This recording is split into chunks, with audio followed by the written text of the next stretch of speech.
시편 116편 12절로 14절 말씀을 제가 봉독합니다. 내게 주신 모든 은혜를 내가 여호와께 무엇으로 보답할까? 내가 구원의 잔을 들고 여호와의 이름을 부르며 여호와의 모든 백성 앞에서 나는 나의 소원을 여호와께 갚으리로다. 아멘. 지난 한 주간 동안 주 안에서 평안하셨습니까? 옆에 계신 분과 함께 주의 이름으로 인사 나누셨으면 좋겠습니다. 주의 이름으로 축복합니다. 사랑합니다. 다른 말씀하셔도 됩니다. 추수 감사절을 한 주간을 앞두고 우리에게 어떤 말씀이 필요할까를 생각을 하다가 오늘 이 본문의 말씀 시편 116편 또 12절로 14절 말씀을 통해서 내가 무엇으로 보답할까 이런 제목으로 말씀을 증거하기를 원합니다. 감사하는 마음은 사람에게만 있습니다. 동물에게는 이런 마음이 없습니다. 하나님 우리에게 주시는 귀한 축복이죠. 이런 감사의 마음이 깊어지면 깊어질수록 우리 안에 그 감사에 대한 보답을 해야 되겠다고 하는 그런 생각을 가지며 우리의 삶이 그쪽으로 인도되어져 가는 것을 보게 됩니다. 생각이 행동을 만들어내는 것입니다. 그러므로 우리가 하나님의 은혜를 묵상한다고 하는 것이 얼마나 귀한 축복인지 모릅니다. 왜냐하면 행동하는 믿음을 만들어내기 때문에 그렇습니다. 우리의 믿음의 생활이 왜 생명력이 없느냐면 바로 우리가 말씀에 대한 깊은 묵상이 없기 때문이에요. 그래서 말씀이 머리에는 남아있는데 우리의 가슴에 없고 우리의 가슴으로 느껴지지 않고 품지 않았기 때문에 우리의 손과 발이 수족이 말씀 가운데로 행하지를 못하는 것입니다. 그러므로 은혜를 깊이 깨닫는 것이 가장 중요합니다. 그리고 먼저 시작이 되어야 합니다. 효도는 누가 할까요? 어떤 자녀가 부모에게 효도를 합니까? 부모의 은혜를 아는 자녀가 효도합니다. 부모의 똑같은 사랑을 같이 받고 자랐는데도 어떤 자녀는 부모의 그 은혜와 사랑에 대한 고마움을 느끼는가 하면 똑같은 사랑을 받았는데도 다른 자녀는 그 은혜와 사랑에 대한 감사를 못 느낍니다. 차이가 뭐죠? 깨닫는 것에 있습니다. 부모의 은혜를 깨달을 때 효도합니다. 그 부모가 감사하는 마음이 있는 겁니다. 그러면 신앙생활은 다를까요? 신앙생활도 똑같습니다. 마찬가지로 어떤 성도가 하나님께 감사하며 하나님을 기쁘시게 하는가요? 하나님의 은혜를 깨달은 성도입니다. 어떻게 은혜를 깨달을 수 있습니까? 하나님의 말씀을 묵상하고 그 말씀 가운데서 또 기도하고 할 때 우리는 하나님의 은혜를 깨닫는 줄을 믿습니다. 곁에서 부모의 수고를 목격한 자녀일수록 효도할 확률이 높습니다. 주님의 십자가가 우리에게 감동을 주는 이유는 뭡니까? 그 십자가의 그 고난이 주님의 것이 아니라 우리의 것인데 우리의 것을 주님이 대신 그 십자가로 고난을 겪으셨기 때문에 우리에게는 그것이 큰 감동이 되는 것 아닙니까? 그러므로 주님과 또 주님의 십자가를 우리가 깊이 묵상하게 되면 주님을 사랑하게 되어 있습니다. 시편 기자가 하나님의 은혜를 보답하려는 것은 하나님의 은혜를 그의 삶 속에서 뼈에 사무치도록 깨달았기 때문입니다. 감사의 절기를 준비해야 하는 이유가 여기에 있습니다. 우리는 감사절을 맞이하기 전에 한 주간의 시간이 있는데 그냥 감사절을 갑자기 맞이하는 것이 아니라 그 감사의 조건들, 감사의 내용들을 우리가 다시 한번 정리하고 하나님 앞에서 기도하며 어떠한 은혜가 부어졌는지, 어떠한 하나님의 사랑이 내게 부어졌는지, 그리고 우리의 가정에, 우리의 교회에, 하나님이 허락하셨는지를 기도하면서 찾아내고, 그리고 그 감사를 가슴에 품고 감사야 저를 지켜야 할 줄로 압니다. 그렇다면 우리는 은혜를 다 깨달을 수 있을까요? 우리가 하나님의 은혜를 깨달아야 하는데 그 은혜를 우리가 다 깨달을 수 있느냐 말입니다. 다 깨닫는 사람은 아마 이 세상에 하나도 없을 것입니다. 부모의 은혜도 우리가 다 헤아릴 수 없는데 어떻게 하나님의 은혜를 다 헤아릴 수 있겠습니까? 그래서 은혜라고 하는 것은 일생을 살아가면서 깨달아가는 것입니다. 매일 깨닫는 겁니다. 매 순간 깨닫는 것이 은혜입니다. 그러면 모든 은혜를 다 깨달았다고 한들 그 은혜를 다 갚을 수 있을까요? 갚을 수 없지요. 어떤 은혜는 갚을 수 있는 은혜가 있습니다. 그러나 많은 은혜들이 갚을 수 없는 은혜들로 남습니다. 그런데 그 갚을 수 없는 은혜가 우리가 갚을 수 있는 은혜보다 훨씬 많고 또 그 은혜가 더 소중하다는 것을 우리는 잘 알고 있습니다. 사실 우리의 능력으로 얻을 수 없는 대부분의 것들이 은혜로 주어진다는 것을 우리는 압니다. 모든 사람이 하나님의 은혜 안에서 살고 있습니다. 우리가 이렇게 살아있는 것, 우리의 존재 또한 우리의 의지에 따라서 존재하는 것이 아니라 하나님께서 베풀어진 은혜로 존재하는 줄을 믿습니다. 호흡은 어떻습니까? 건강은 어떤가요? 환경은 그럼 어떻습니까? 가정은요? 자녀는요? 직장은요? 모든 것이 하나님의 은혜로 주어진 것들입니다. 우리는 그것을 고백합니다. 그 중에서도 저와 여러분에게 주신 특별한 은혜가 있다고 한다면 그건 세상 사람들이 갖고 있지 않은 구원의 은혜인 줄 믿습니다. 우리에게 주신 하나님의 구원은 현재와 그리고 영원을 이어주는 귀한 은혜입니다. 뿐만 아닙니다. 하늘과 땅을 이어주는 은혜입니다. 뿐만 아닙니다. 피조물인 인간과 그러나 창조주이신 그 하나님과 연결해 시켜주는 구원의 은혜를 저와 여러분이 누리고 있다는 것을 기억하시기 바랍니다. 하나님은 이 구원을 우리에게 허락하셨습니다. 그러면 여러분들 각자가 내가 구원받은 자라고 하는 확신을 가지고 계십니까? 만약에 여러분 가운데 나는 구원받지 못한 것 같아 하는 분들이 계시면은 그것처럼 안타까운 것이 없어요. 자, 여러분 구원을 다 소유하셨습니까? 소유하셨습니까? 이게 확신이 없어서요.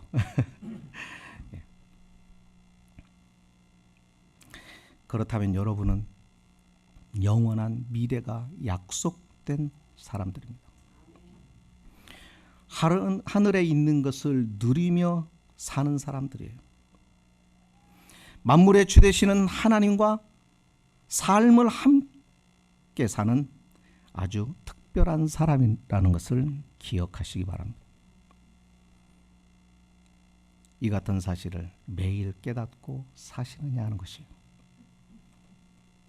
매일 이와 같은 사실을 깨닫고 살아가신다고 한다면 우리의 삶의 모습은 완전히 달라질 줄 믿습니다.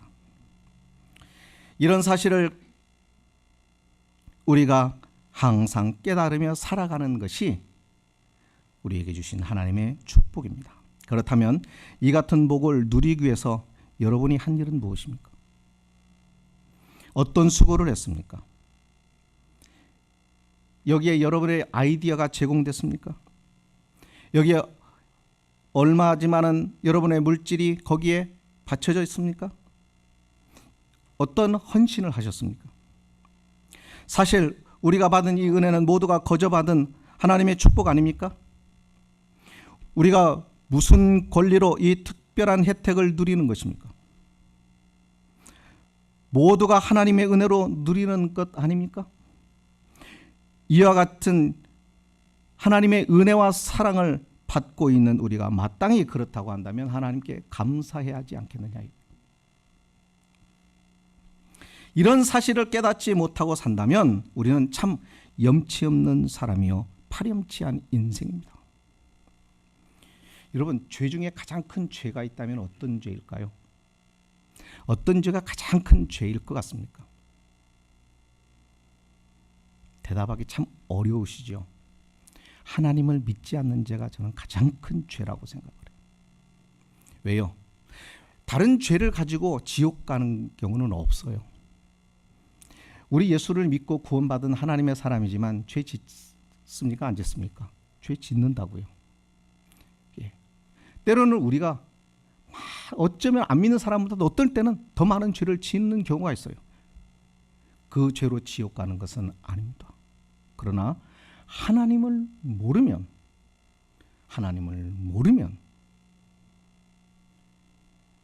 그 죄가 가장 큰 죄이기 때문에 지옥에 가는 거예요. 그렇다고 한다면 하나님의 은혜를 모르는 죄는요. 그런데 이렇게 사는 사람이 세상에 너무 많습니다. 은혜를 모르고 사는 사람이 너무 많아요. 불신자들만 은혜를 모르고 살아갑니까? 아닙니다. 하나님을 예배하는 우리 역시 그렇게 살아갑니다. 그러면 우리가 그렇게 살아가는 것은 그 은혜를 모르기 때문입니까? 압니다. 모르는 게 아니에요. 알아요. 아는데 왜 그런 거예요? 그 은혜를 깊이 깨닫지 못하기 때문에 그런 거예요. 은혜를 아는 것 가지고 안 됩니다. 그 은혜를 가슴으로 품어서 그 은혜를 깊이 깨달아야 되는 것입니다. 그래야 거기에서 감사가 있게 되는 거예요. 여러분, 부모와 함께 산다고 부모의 심정을 아는 것이 아니듯이 단순히 은혜가 뭔지 안다고 해서 감사하는 것이 아니라는 것입니다. 은혜를 뼛속까지 깊이 깨달아야 감사도, 감격도, 그리고 그 은혜를 주신 하나님을 찬송도 하게 되는 것입니다. 은혜를 깊이 깨달은 사람일수록 그의 삶의 방향은 보다 더 분명해집니다. 12절의 말씀에 내게 주신 모든 은혜를 내가 여호와께 무엇으로 보답할까? 내가 누리는 은혜가 어떤 것인지 깊이 깨달은 성도는 이 같은 물음을 항상 자신의 가슴에 품고 살아갑니다. 그렇다면 우리는 여호와께 무엇으로 보답해야 될까요? 기쁨으로 보답해야 됩니다. 13절의 말씀을 우리 잠깐 보시면 내가 구원의 잔을 들고 여호와의 이름을 부르며 라고 했습니다. 예. 내가 구원의 잔을 들고 여호와의 이름을 부르며. 본문의 내용은 이런 것입니다. 이 말은 내가 내게 구원을 주신 하나님을 즐거워하며 그를 찬송하겠다고 하는 뜻입니다.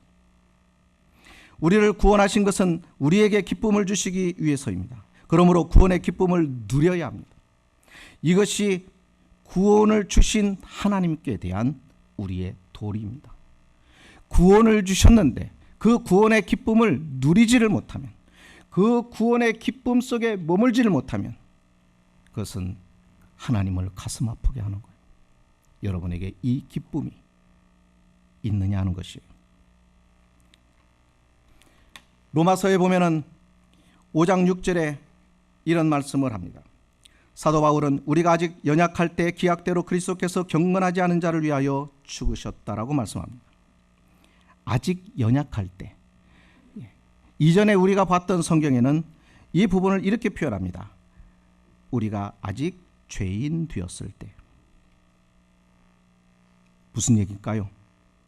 구원이 왜 필요한지를 전혀 깨닫지 못하고 있을 때. 그런 그때 하나님께서 우리를 위해서 우리의 구원을 주신 것이라는 것입니다. 우리에게 의사를 타진해 보셨나요? 아닙니다. 만약에 하나님께서 우리의 의사를 물으셨다면 어떻게 됐을까요? 우리는 분명히 거절했을 것입니다. 왜 그렇죠? 구원이 뭔지, 그것이 왜 내게 필요한지 모르기 때문이에요. 이해가 되십니까? 이해가 잘 안 되시면 우리가 전도해 보면 이걸 확인할 수 있습니다. 우리는 정말 진지하고 심각한 마음으로 우리에게 예수 그리스도의 십자가의 복음을 전합니다. 그런데 이 복음을 전해받는 세상 사람들은 이 복음에 대하여 전혀 우리와 같이 진지하게 받아들이지 않습니다. 그렇게 생각하지도 않습니다. 이유가 뭔가요? 복음이 없이도, 내가 그 예수 그리스도의 복음을 듣지 않아도, 믿지 않았어도 지금까지 사는데 아무런 지장이 없었다는 겁니다. 불편한 거 없었다는 겁니다. 부족함이 없었다는 겁니다. 모르는 겁니다. 우리도 다르지 않았습니다. 그래서 하나님께서 이 구원을 일방적으로 행하시는 것입니다. 우리에게 묻고 행하셨으면 우리는 이 구원을 다 거절했을 것이기 때문입니다. 또한 구원을 주시기 위해서 우리에게 어떤 대가도 어떤 역할도 요구하지 않았습니다. 왜냐하면 우리는 이 값을 지불할 능력도 없고 또 할 수 있는 것도 아니기 때문입니다.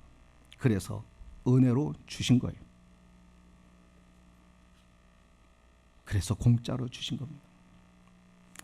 그런데 우리 편에서 보면은 이 구원이 공짜인 것 같고 거저받은 것 같은데, 하나님 편에서 한번 보시기를 바랍니다.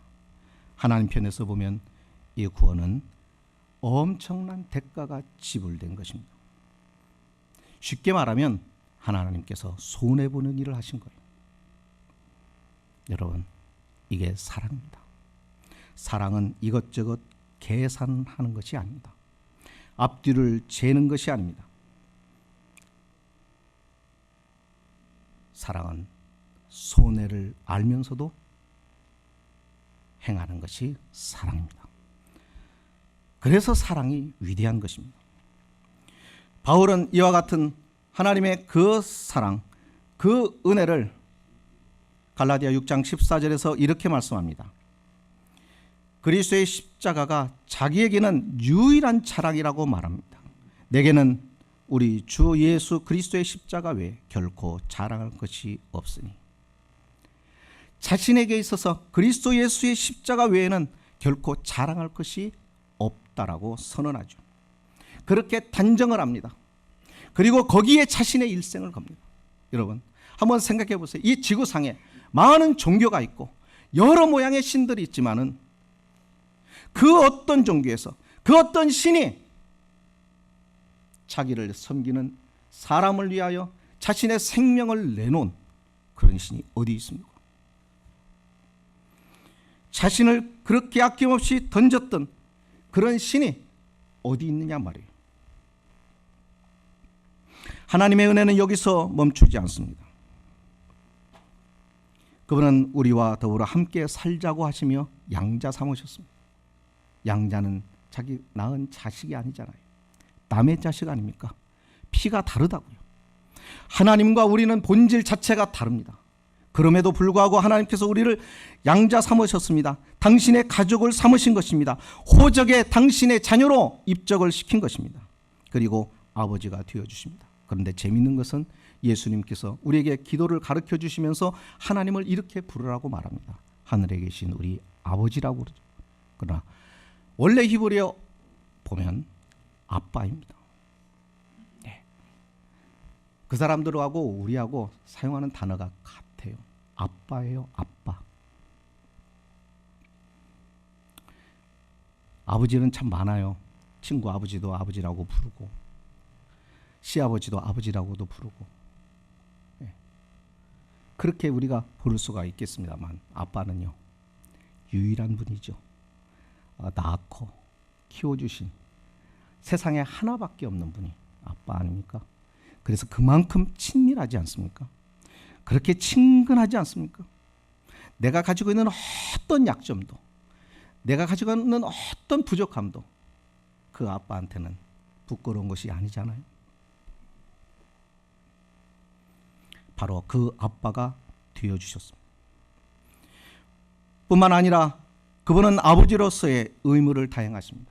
우리에게 생명을 주셨습니다. 아버지의 의무입니다. 아버지는 자식을 보호할 책임이 있습니다. 하나님은 우리를 늘 보호하고 계십니다. 아버지는 자녀의 필요에 대하여 공급할 책임이 있습니다. 그래서 아버지는 능력이 있어야 됩니다. 아버지가 능력이 있어야 자녀들이 성장하면서 필요한 모든 것들을 아버지로부터 공급받을 수 있는 거예요. 하나님이 그 아버지가 되어주신 거예요. 그 하나님께서 우리의 필요를 채울 수 없는 부분이 무엇이 있습니까? 무엇 우리의 요구에 하나님께서 응답 못하실 것이 뭐가 있느냐 이거예요. 그분은 전능하신 분이시기에 모든 것이 가능한 그런 능력의 하나님 아닙니까? 사랑하는 성도 여러분, 지금까지 우리가 믿음의 길을 걸어오면서 그 하나님의 임재를 많이 경험해 왔습니다. 여러분 어떻게 경험해 왔어요? 무엇으로 하나님이 계시다는 것을 확인하셨습니까? 믿음이었습니다. 믿음으로 확인한 겁니다. 하나님은 믿음으로 확인하는 거예요. 우리의 이 눈으로 보는 게 아니에요. 어떤 분들은 하나님을 자꾸 보여달라고 하는데 눈으로 하나님을 볼 수 있는 사람은 없습니다. 하나님은 믿음으로만 볼 수 있습니다. 그래서 예수님께서 요한복음 11장 40절에 예수께서 이르시되 내 말이 네가 믿으면 하나님의 영광을 보리라 하지 아니하였느냐. 네가 믿으면 하나님의 영광을 보라. 이 말은 내가 믿으면 하나님의 역사, 하나님의 그분의 존재가 드러난다는 얘기입니다.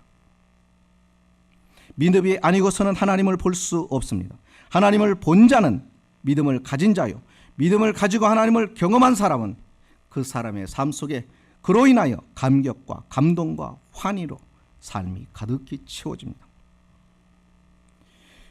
그 결과로 그 사람의 인격이 바뀌어지고 습관이 달라지고 그리고 생활의 변화가 일어나기 시작하죠. 이런 은혜와 기쁨이 우리에게 주어진다는 것이죠. 빌립보서 4장 4절에 주 안에서 항상 기뻐하라.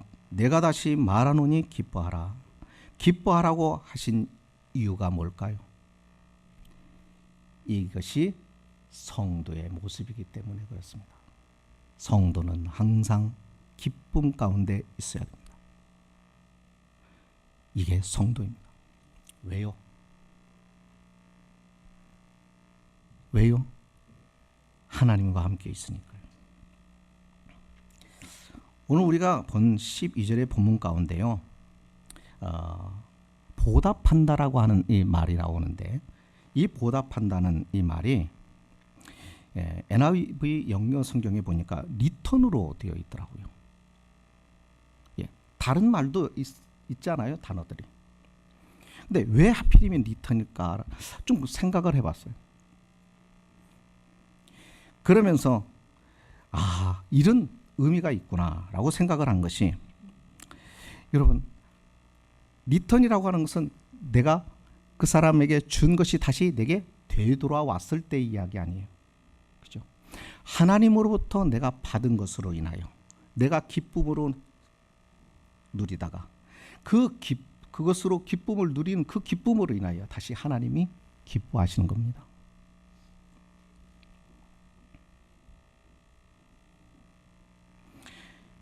하나님이 주신 은혜로 기뻐하고 그것으로 기뻐하는 내 모습을 보고 하나님이 또한 기뻐하시는 것.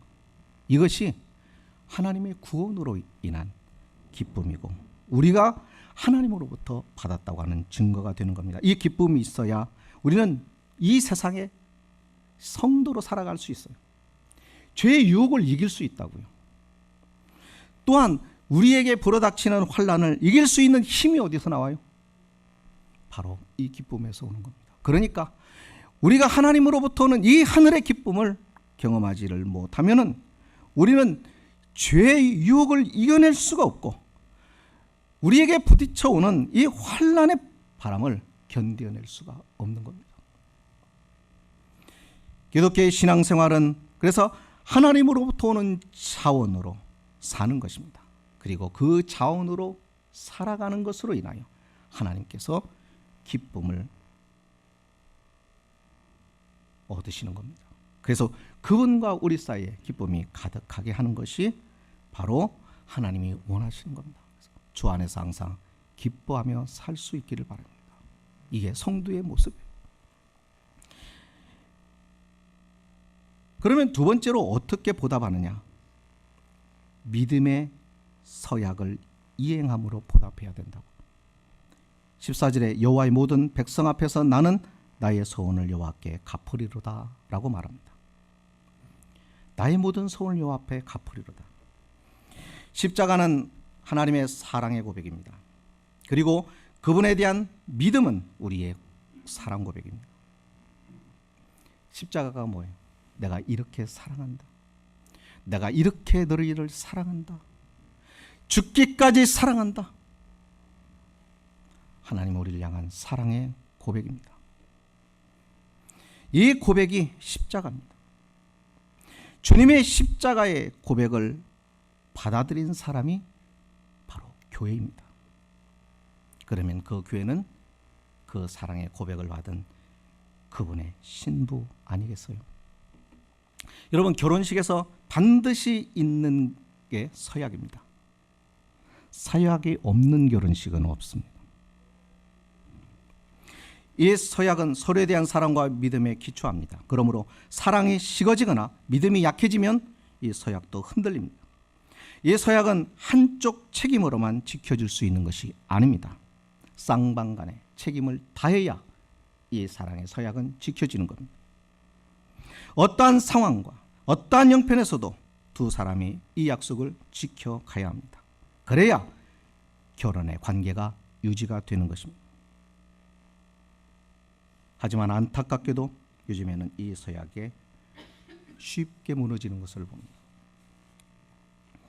에베소서는 하나님께서 교회와 주님의 관계를 신랑과 신부의 모습으로 설명을 하는 것을 보게 됩니다. 신약만 그런 것이 아니라 구약도 마찬가지. 구약에서도 동일하게 말씀합니다. 하나님은 시내 산에서 이스라엘 백성과 피로 언약을 맺으십니다. 나는 네 하나님이 될 테니까 너희는 내 백성이 되어달라.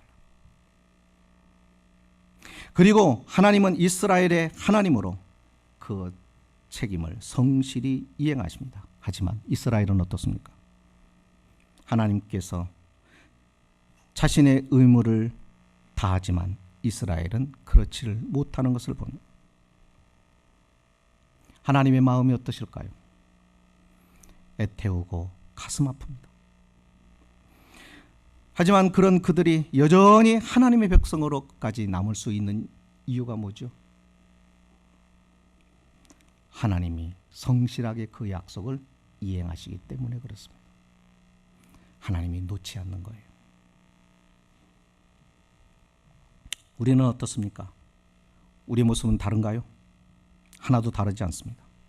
똑같지 않습니까? 그리스도의 신부로 순결해야 하는데 순결하십니까?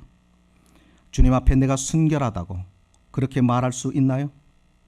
사랑합니까? 주님을 정말 사랑합니까? 아니면 세상을 사랑하고 있습니까? 아니면 반반입니까? 하나님과 재물을 겸하여 섬길 수 없다고 주님이 말씀하셨는데 여러분, 냉정하게 내 자신을 볼 때 어떻습니까? 주님께 순종하십니까?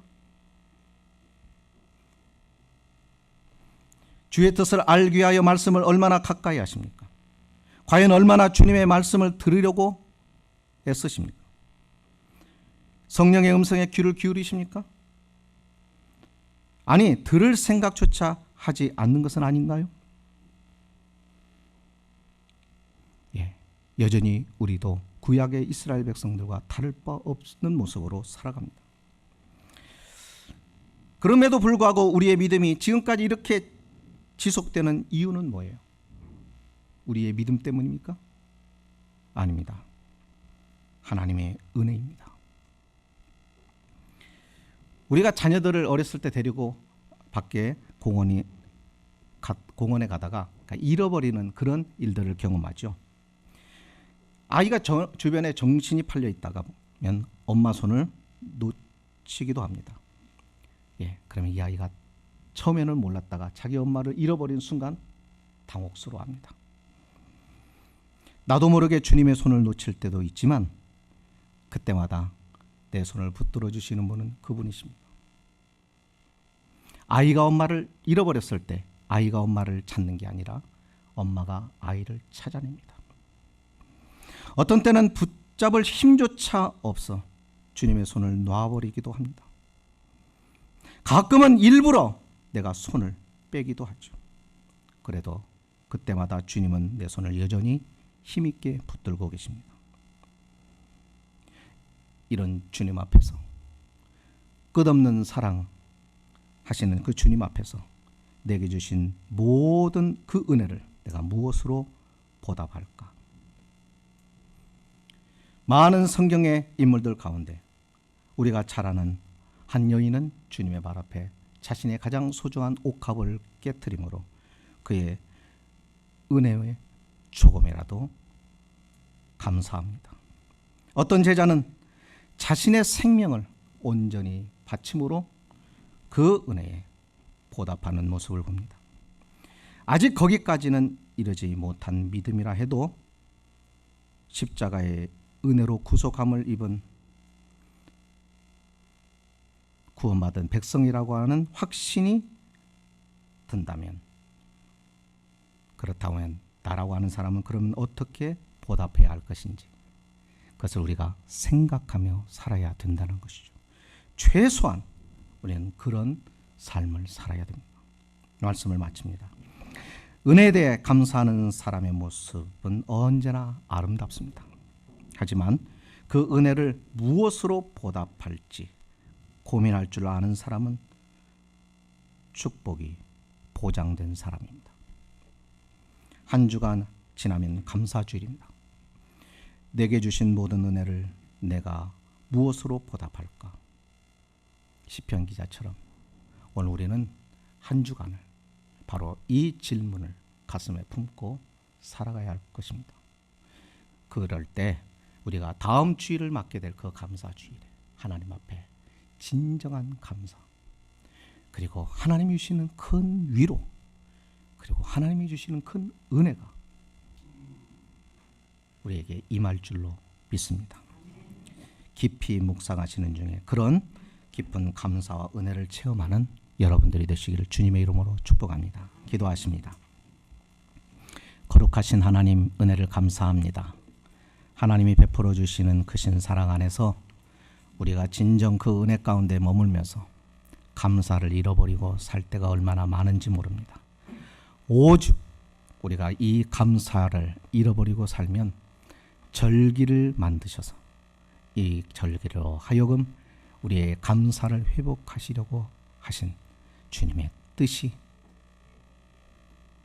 있음을 다시 한번 우리가 기억하고 하나님 앞에 감사가 회복되는 저희가 될 수 있도록 이번 한 주간 저희들 가슴에 베풀어진 은혜를 다시 한번 발견하고, 그리고 그 은혜를 베풀어 주신 하나님 앞에 어떻게 보답할지를 생각하는 한 주간이 되게 해 주옵소서. 예수님 이름으로 기도드리옵나이다. 아멘.